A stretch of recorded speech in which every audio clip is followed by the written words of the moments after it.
ಎಲ್ರಿಗೂ ಸ್ವಾಗತ. ನಾನು ಶಂಶೀರ್ ಬುಡೋಳಿ. ತಮಿಳುನಾಡು ವಿಧಾನಸಭಾ ಚುನಾವಣೆಯಲ್ಲಿ ಈ ಸಲ ಕಮಾಲ್ ಮಾಡಿದ್ದ ಮೊದಲ ಬಾರಿಗೆ ಸ್ಪರ್ಧೆ ಮಾಡಿದ್ದ ನಟ ವಿಜಯ್ ಇವರ ನೇತೃತ್ವದ ಟಿವಿಕೆ ಪಕ್ಷ ವಿಧಾನಸಭಾ ಚುನಾವಣೆಯಲ್ಲಿ ಬಹುಮತವನ್ನು ಗಳಿಸಿ ಇದೀಗ ತಮಿಳುನಾಡು ರಾಜ್ಯದಲ್ಲಿ ಸರ್ಕಾರವನ್ನು ರಚನೆ ಮಾಡಿದೆ. ಇವತ್ತು ತಮಿಳುನಾಡು ವಿಧಾನಸಭೆಯಲ್ಲಿ ವಿಶ್ವಾಸಮತ ಪ್ರಕ್ರಿಯೆ ಅಂದರೆ ವಿಶ್ವಾಸಮತ ಯಾಚನೆ ಪ್ರಕ್ರಿಯೆ ನಡೆಯಿತು. ಇದೇ ವೇಳೆ ಬಹುಮತವನ್ನು ಗಳಿಸಿದ ಟಿವಿಕೆ ಸರ್ಕಾರ ಸದ್ಯ ಭದ್ರವಾಗಿದೆ.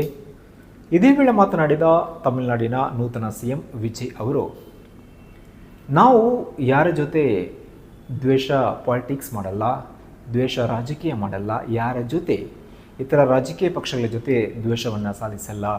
ಮಹಿಳೆಯರು ಇರ್ಬೋದು, ವೃದ್ಧರು ಇರ್ಬೋದು, ಮಕ್ಕಳು ಇರ್ಬೋದು, ಯುವಕ ಯುವತಿಯರು ಎಲ್ಲರ ಪರವಾಗಿ ಸರ್ಕಾರ ಇರುವಂಥದ್ದು, ಅವರಿಗಾಗಿ ನಾವು ದುಡಿತೀವಿ ಅಂತ ಒಂದು ಬಹಿರಂಗವಾದ ಹೇಳಿಕೆಯನ್ನು ನೀಡಿದ್ದಾರೆ. ವಿಧಾನಸಭಾ ಚುನಾವಣೆಯಲ್ಲಿ ಮೊದಲ ಬಾರಿಗೆ ಸ್ಪರ್ಧೆ ಮಾಡಿದ ಟಿವಿಕೆ ಕಮಾಲ್ ಮಾಡಿ ಎಲ್ಲರ ನಿರೀಕ್ಷೆಯನ್ನು ಮೀರಿ ಅನಿರೀಕ್ಷಿತವಾದಂತಹ ಬೆಳವಣಿಗೆಗೆ ಕಾರಣವಾಗಿ ಇದೀಗ ವಿಧಾನಸಭೆಯಲ್ಲಿ ವಿಶ್ವಾಸಮತ ಯಾಚನೆ ಪ್ರಕ್ರಿಯೆಯಲ್ಲಿ ಕೂಡ ಬಹುಮತವನ್ನು ಸಾಧಿಸಿರುವಂಥದ್ದು.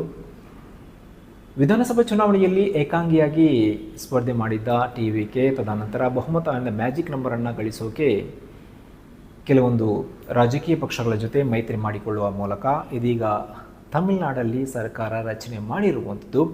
ಹೀಗಾಗಿ ಸಹಜವಾಗಿ ಅಲ್ಲಿನ ಜನರಿಗೆ ವಿಜಯ್ ಅವರ ಮೇಲೆ, ಅವರ ಸರ್ಕಾರದ ಮೇಲೆ, ಸಚಿವರ ಮೇಲೆ, ಶಾಸಕರ ಮೇಲೆ ಹಲವಾರು ನಿರೀಕ್ಷೆ ಇರುವಂಥದ್ದು. ಆ ನಿರೀಕ್ಷೆಯನ್ನು ಯಾವ ರೀತಿ ಇವತ್ತು ವಿಧಾನಸಭೆಯಲ್ಲಿ ವಿಶ್ವಾಸಮತ ಯಾಚನೆ ಪ್ರಕ್ರಿಯೆಯಲ್ಲಿ ಬಹುಮತವನ್ನು ಗಳಿಸಿದೆಯೋ ಅದೇ ಥರ ಮುಂದಿನ ಅವಧಿಯಲ್ಲಿ ಕೂಡ ತಮಿಳುನಾಡಲ್ಲಿ ಟಿವಿಕೆ ಪಕ್ಷ ಹಾಗೂ ಸಿಎಂ ವಿಜಯ್ ಅವರ ನೇತೃತ್ವದ ತಂಡದ ಮೇಲೆ ತಮಿಳುನಾಡಿನ ಜನತೆ ಹಲವಾರು ನಿರೀಕ್ಷೆಗಳನ್ನು ಇಟ್ಟಿರುವಂಥದ್ದು. ಆ ನಿರೀಕ್ಷೆಯನ್ನು ಹುಸಿಗೊಳಿಸದೆ ಯಾವ ಸಂದರ್ಭದಲ್ಲಿ ಕೂಡ ಎಡವದೆ ಮುಂದುವರಿಯುವಂತಹ ಜವಾಬ್ದಾರಿ ಸವಾಲು ಕೂಡ ನೂತನ ಸರ್ಕಾರದ ಮೇಲೆ ಇರುವಂಥದ್ದು. ಯಾವ ರೀತಿ ಚುನಾವಣೆ ಮುನ್ನ ಘೋಷಣೆ ಮಾಡಿದಂತೆ ಪ್ರಣಾಳಿಕೆಯನ್ನು ಈಡೇರಿಸುವುದು, ತದನಂತರ ಸಿ ಎಂ ಆಗಿ ಪ್ರಮಾಣ ವಚನ ಸ್ವೀಕಾರ ಮಾಡಿದ ಮೇಲೆ ಹೇಳಿದಂತಹ ಮಾತುಗಳನ್ನು